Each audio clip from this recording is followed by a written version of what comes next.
हज़रत मालिक बिन दीनार रहिमहुल्लाह मशहूर बुजुर्गों में हैं। जवानी में वो कोई बहुत नेक इंसान ना थे और अयाशी और गुनाहों में मुब्तला थे। एक शख्स ने उनसे उनकी तौबा का किस्सा पूछा कि क्या बात पेश आई जिस पर आपने अपनी साबिका जिंदगी से तौबा की। वो कहने लगे कि मैं फौज में एक सिपाही था और शराब का बहुत शौकीन और बहुत ज्यादा आदी, हर वक्त शराब ही में मुनहमिक रहता था। मैंने एक बांदी खरीदी जो बहुत खूबसूरत थी और मुझे उससे बहुत मोहब्बत थी। उस बांदी से मेरे यहाँ एक लड़की पैदा हुई, मुझे उस लड़की से भी शदीद मोहब्बत थी और मेरी वो बेटी मुझसे बहुत ज्यादा मानूस थी। यहाँ तक कि वो पाँव चलने लगी तो उस वक्त मुझे उससे और ज्यादा मोहब्बत हो गई। वो हर वक्त मेरे पास आकर बैठी रहती, लेकिन उसकी एक आदत ये थी कि जब मैं शराब का गिलास पीने के लिए लेता वो मेरे हाथ से शराब का गिलास छीन कर मेरे कपड़ों पर फेंक देती।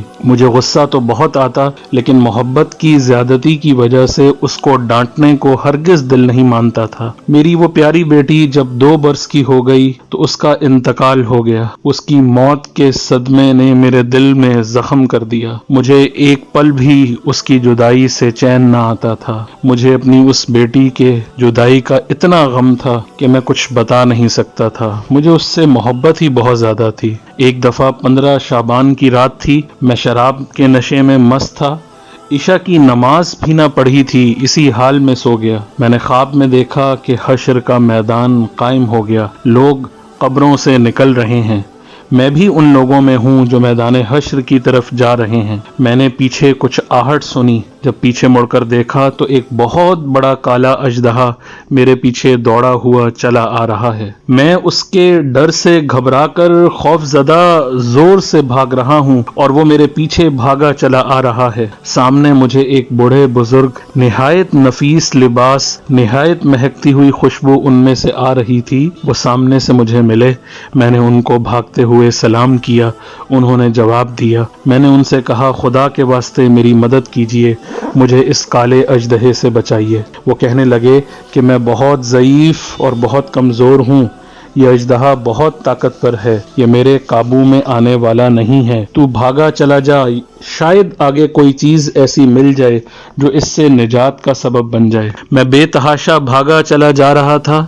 मुझे एक टीला नज़र आया, मैं उस पर चढ़ गया, मगर वहां चढ़ते ही मुझे जहन्नम की दहकती हुई आग उस टीले के परे नजर आई। उसकी दहशतनाक सूरत और उसके मंजर नजर आए। इन सब हालात के देखने के बावजूद उस काले अजदहे, उस बड़े से सांप की इतनी दहशत मुझ पर सवार थी और मैं ऐसे भागा चला जा रहा था कि करीब ही था कि जहन्नम के गड्ढे में जा गिरूं। इतने में एक जोर की आवाज मुझे सुनाई दी। कोई कह रहा था, पीछे हट, तू इन जहन्नमी लोगों में से नहीं है। मैं वहां से फिर पीछे को दौड़ा, वो सांप भी मेरे पीछे को लौट आया। फिर मुझे वो बड़े मियाँ सफेद लिबास में नजर आए। मैंने उनसे फिर कहा, मैंने फिर दरखास्त की कि इस अजदहे से किसी तरह मुझे बचाएं। आपने कबूल ना किया और वो रोने लग गए और कहने लगे, मैं बहुत कमजोर हूँ, बहुत ज़ईफ हूँ, ये बहुत ताकतवर है, मैं इसका मुकाबला नहीं कर सकता। अलबत्ता सामने ये एक दूसरी पहाड़ी है, उस पर चढ़ जा, उसमें मुसलमानों की कुछ अमानतें रखी हैं।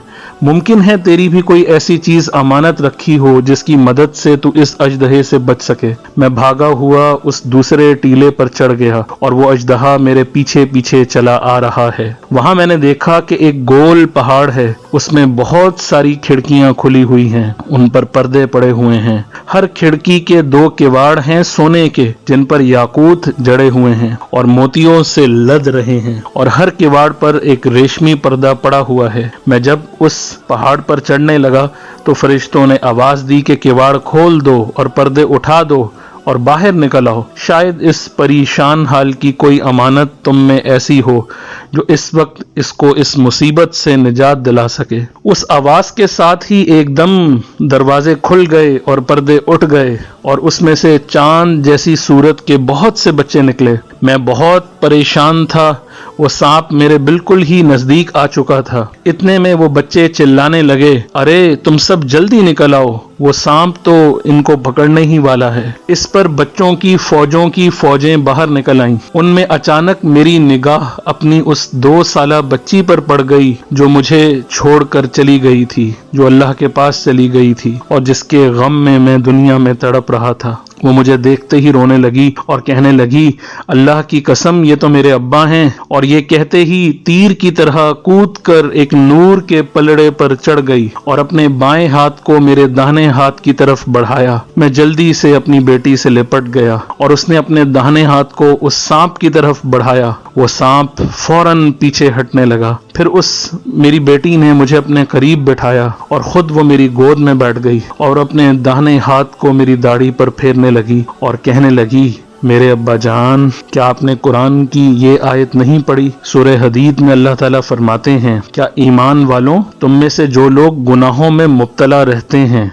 उनके लिए इस बात का वक्त अभी तक नहीं आया कि उनके दिल अल्लाह के जिक्र के वास्ते और उस हक बात के वास्ते जो उन पर नाजिल हुई है झुक जाएं। उसकी ये बात सुनकर मैं रोने लगा। मैंने पूछा, बेटी क्या तुम कुरान पाक को जानती हो? वो कहने लगी, हम जितने भी बच्चे यहाँ पर मौजूद हैं हम सब कुरान शरीफ को आपसे बेहतर जानते हैं। मैंने पूछा, बेटी ये सांप, ये अजदहा क्या बला थी जो मेरे पीछे लग गई थी? मेरी बेटी ने कहा, बाबा जान, ये आपके बुरे आमाल थे। आपने अपने गुनाहों को इतना ताकतवर कर दिया कि वो आपको अब जहन्नुम में खींच कर डालने वाले थे। मैंने पूछा, वो सफेद पोश ज़ईफ नूरानी बुजुर्ग कौन थे? कहने लगी, बाबा वो आपके नेक आमाल थे जिनको आपने इतना कमजोर कर दिया कि वो इस सांप को, आपके बुरे आमाल को, आपके गुनाहों को आपसे दूर ना कर सके। अलबत्ता उन्होंने आपकी इतनी मदद की कि आपको बचने का रास्ता बता दिया।